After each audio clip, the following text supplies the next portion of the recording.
Hello friends, welcome to Geetha's kitchen. பிரம்ம முகூர்த்தத்தில் விளக்கு போகிறதுனால 4 மணிக்கு ஏந்திரிச்சு வாசல் தண்ணி தெளித்து கோலம் போட்டுட்டு சாமிக்கு நேற்றி வச்ச பூவெல்லாம் எடுத்து வச்சுட்டு பூவெல்லாம் மாற்றிட்டு சாமிக்கு பிரசாதமாக பால் ஒரு டம்ளர் காய்ச்சி வச்சுட்டேன்.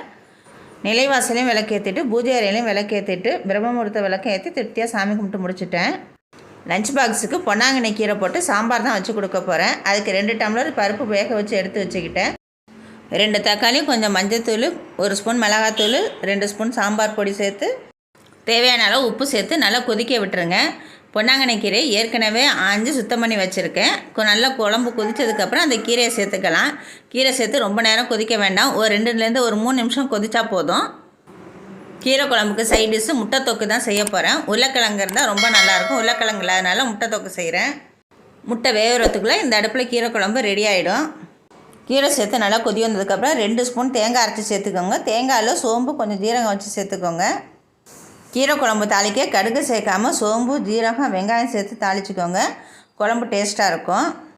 முட்டை தொக்கு செய்கிறதுக்கு கடாயில் 2 ஸ்பூன் ஆயில் சேர்த்து சோம்பு 1 ஸ்பூன் சேர்த்துக்கோங்க. பிரியாணி இலை, பட்டை, 2 வெங்காயம் பொடியாக கட் பண்ணி சேர்த்துக்கோங்க.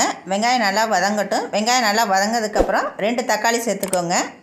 கருவேப்பிலை 1 கொத்து, கொஞ்சம் உப்பு சேர்த்து நல்லா வதக்கிக்கோங்க. வெங்காயம் தக்காளி நல்லா வதங்கினதுக்கப்புறம் கொஞ்சம் மஞ்சத்தூள், 1 ஸ்பூன் மிளகாத்தூள், 1 ஸ்பூன் சாம்பார் தூள், 1 ஸ்பூன் கரம் மசாலா தூள் சேர்த்து நல்லா வதக்கிக்கோங்க.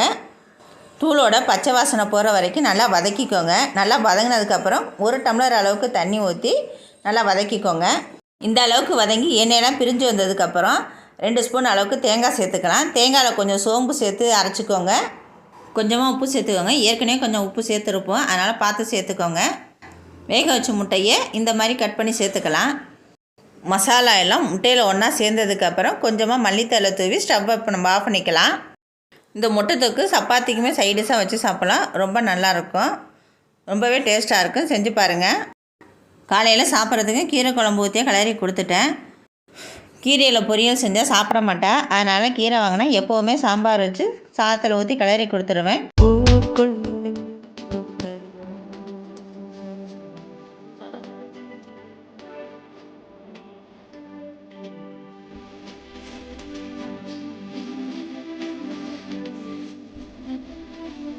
இந்த வீடியோ பிடிச்சிருந்துச்சுன்னா வீடியோ சப்ஸ்கிரைப் பண்ணி சப்போர்ட் பண்ணுங்கள்.